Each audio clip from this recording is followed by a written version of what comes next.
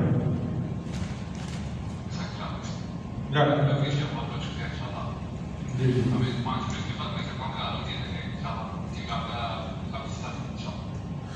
چلیے شکریہ.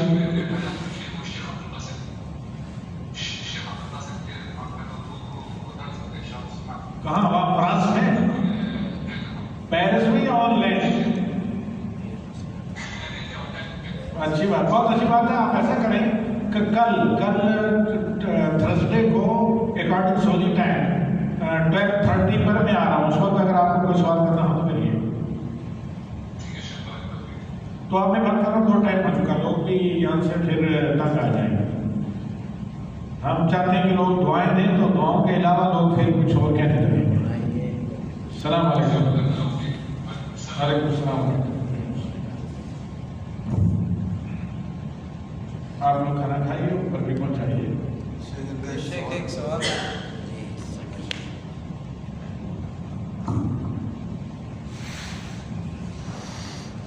یہ شیخ صاحب سوال تھا کہ کوئی عورت پریگنینسی کی وجہ سے اور موسم بھی اچھا نہیں تھا، اس وجہ سے روزے نہیں رکھ سکی. جی ٹھیک ہے، اور وہ سال پورا ہو گیا نہیں رکھ سکی، جی 2-3 سال ہو گئے، جی. وہ کس طرح رکھیں گے؟ اگر روزہ رکھ سکتی ہے، روزہ کر سکتی ہے تو کریں اور کفارہ بھی دیں. اگر نہیں طاقت ہے تو صرف کفارہ دیں، اللہ معاف کرے. تو کفارہ کیا ہوگا؟ کفارہ ہر روزے کے بدلے ایک مسکین کا کھانا. روزے کے بدلے ایک مسکین ہر روزے یا روزے کے ساتھ ایک مسکین؟ نہیں، روزے کے ساتھ نہیں، ایک روزے کے بدلے ہی دفعہ 30 مسکینوں کو بلا کر کھلا سکتے ہیں. حضرت ابن مسعود، حضرت انس کی طرح.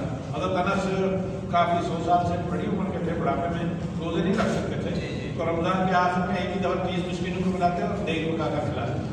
اچھا، ہمارے والدین کافی عمر میں انتقال ہوا، کچھ سال وہ بیماری میں رہے، نہیں روزہ رکھ سکے اور ان کا انتقال ہو گیا. تو وہ ابھی ان کے لیے کیا ہو؟ ان کے لیے مصیبت تھا جب وراثت ان کا ترکہ تقسیم ہوا تھا، اس ترکے میں سے پہلے ان کا کفارہ دیتے، اس کے بعد ترکہ تقسیم کرتے.